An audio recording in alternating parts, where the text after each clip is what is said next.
El Presidente of Argentina, Javier Milei, didn't just have campaign promises. No, this guy delivers. Afuera!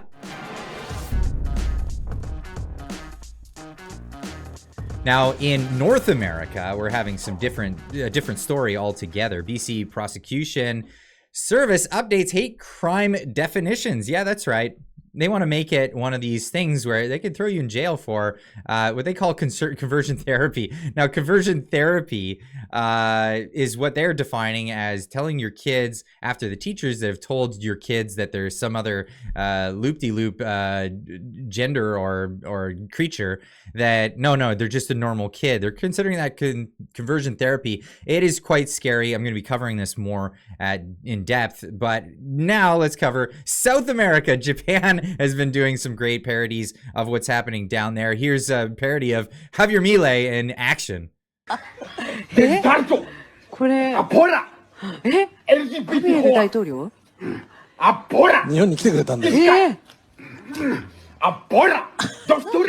That was, incidentally, that last one was the ladies' washroom. No abuela for the ladies' washroom. But let's get into this. Argentina, Milei bans inclusive language in public administration.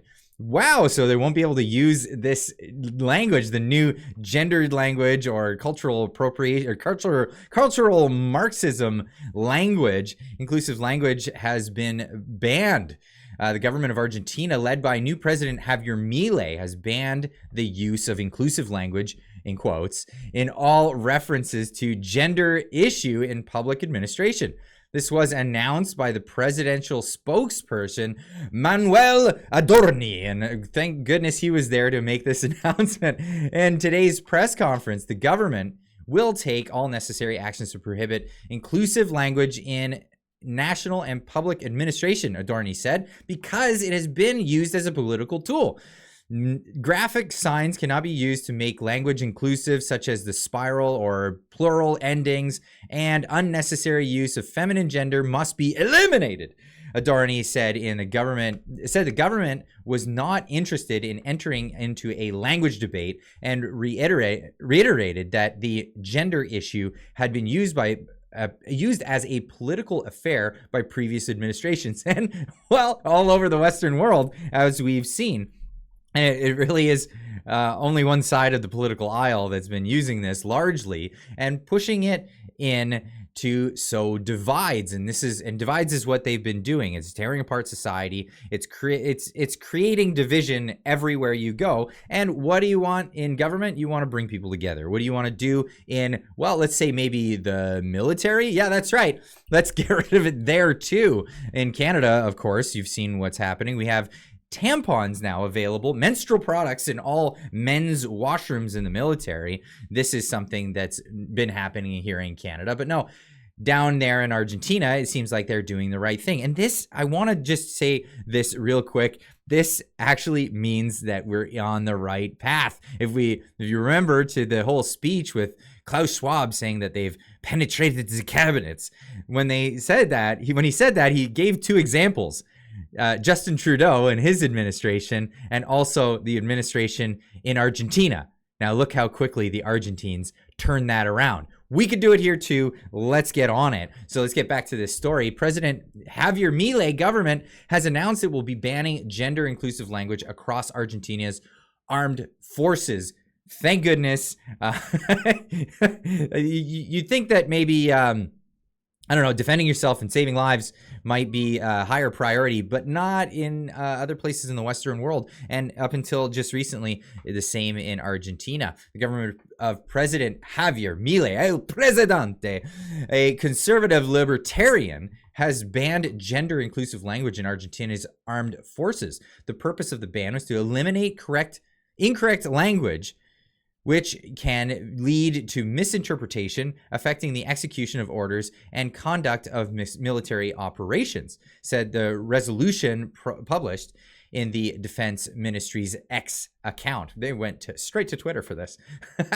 So-called inclusive language was never officially approved in the military, but in 2020, when then Defense Minister Agustin Rossi vowed the government would not disregard cultural changes in gender relations.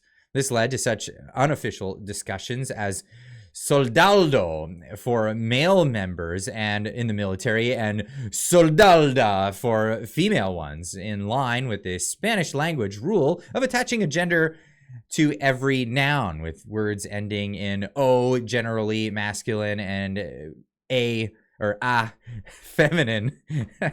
It's really interesting because for me, it's fun being someone who speaks multiple languages to learn how the different languages are dealing with this cultural Marxism and the changing of languages, because they don't all function the same. English doesn't function the same as the Romantic languages, and same with the Japanese language. And we've been finding out some of the stuff that's been happening into that. And if you don't know anything about that, well, just follow the channel. You'll learn all about this stuff if you hit that subscribe button. So don't hesitate on that one. But let's get back into this. There has been recent trend in Spanish-speaking countries towards more gender-inclusive language. Now, this has been forced on a lot of people, and I know from speaking with people from Mexico or places like that, Spanish-speaking people from the United States, largely Latino people have not really embraced this whole Latin X thing. But listen to this. The inclusive language, which this article is saying has been a trend as of late. For example, the use of the plural nouns, which are masculine, even if a group is comprised of mixed genders. Think amigos. Right? Your amigos, your buddies, your pals. Now often referred to as amigas or amigas with the X, spelling it with an @ sign as if it's an email address. It's amig@s.com. or we've got amigs. It's kind of like the Latin X, Latinx. No, it doesn't catch on. People aren't embracing it. This is not how languages work. They don't work by decree. They evolve over hundreds of years, and new things come in and they become the part. The new government directive states that the military Spanish must be used in accordance with the rules fixed by the Royal Spanish Academy and the regulations and manuals in force in the armed forces. Guess where all of those activists are going to be going next? That's right, the Royal Spanish Academy, I'm sure. Milei, who is described himself as an ultra-libertarian anarcho-capitalist. There you go. Anarcho-capitalism. If that's a concept you've never heard of, perhaps we should discuss this in one of the live streams. Tune in every Friday at 6:30 Pacific. And we always have a guest in the show, so it's always great. Tune in every week at the same time.